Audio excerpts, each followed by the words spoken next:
Selamat sore Pak Efrizal. Selamat sore, Mbak. Pak Efrizal, sebelum kita bahas lebih lanjut, saya mau konfirmasi dulu korban terakhir ada jumlahnya lebih dari 24.000. Angka pastinya berapa Pak Efrizal? Untuk jumlah korban lebih kurang 24.382 orang. Ada 24.382 korban investasi bodong yang tersebar di Provinsi Riau ya Pak Efrizal. Sejauh ini penyelidikan aset tersangka yang dilakukan polisi seperti apa? Jadi terkait dengan aset yang dimiliki oleh tersangka, sementara ini masih kita lakukan, ada beberapa yang sudah kita amankan barang buktinya, lebih kurang ada kendaraan, roda 4 ada 2, kemudian buku tabungan, buku rekening, dan sementara ini dari penyidik masih melakukan pendalaman terkait dengan aset-aset lainnya. Asetnya masih didata begitu untuk bisa dihitung begitu ya Pak, apakah ini bisa dikembalikan atau tidak uang korban. Tapi korbannya ada 24.000, kerugiannya miliaran rupiah, yang tertangkap masih satu tersangkanya. Sejauh ini yang didapat dari informasi pemeriksaan apa saja, kenapa bisa begitu banyak korbannya Pak?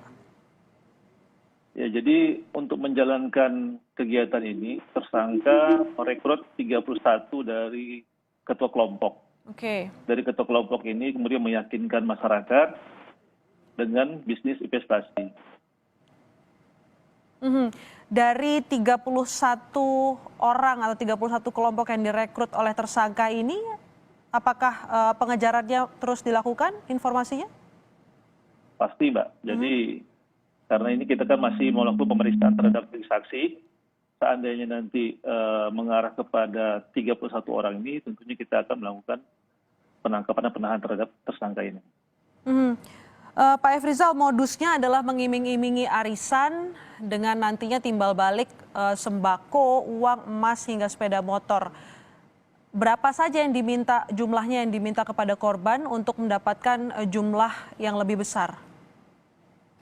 Itu beragam. Jadi ada yang sistemnya menanamkan, misalnya contohnya menanamkan 100.000, dia dapat dalam waktu 10 hari dapat 500.000, Mbak.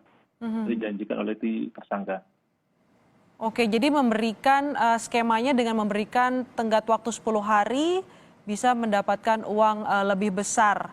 Apakah artinya bisa mendapatkan korban ribuan, puluhan ribu ini, apakah artinya memang dia mengabulkan janjinya pada awal-awal perjanjian ini?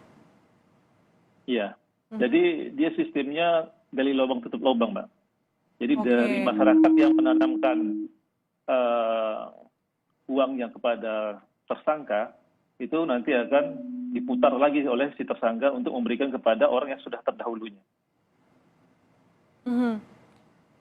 Jadi sistemnya gali lubang tutup lubang sehingga sampai ribuan korban baru ketahuan akhirnya begitu Pak Efrizal? Iya, benar, Pak. Pak Efrizal, Anda bisa ceritakan korbannya ada puluhan ribu, ini asalnya dari kalangan mana saja kalau kita bisa lihat latar belakang ekonominya?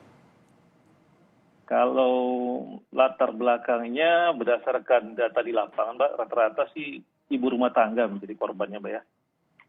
Kemudian itu ada juga yang dari luar dari wilayah Kabupaten Indragiri. Jika melihat latarnya ini kebanyakan ibu rumah tangga, apakah memang modusnya ini mendekati ibu-ibu rumah tangga melalui kegiatan khusus begitu? Karena kegiatan ini kan dikemas dalam bentuk arisan, Mbak.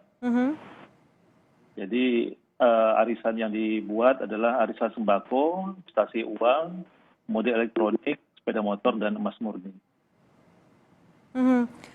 Sejauh ini tadi Pak Efrizal mengatakan polisi masih mengejar ada ketua-ketua kelompok sebanyak 31 kelompok. Dari 31 kelompok ini apakah ada yang sudah berhasil diperiksa Pak Efrizal? Sudah ada, Mbak. Sudah kita lakukan pemeriksaan. Tapi kita kan tentunya masih ada bukti pendukung lainnya yang harus kita kumpulkan sehingga si 31 orang ini bisa kita lakukan penahanan.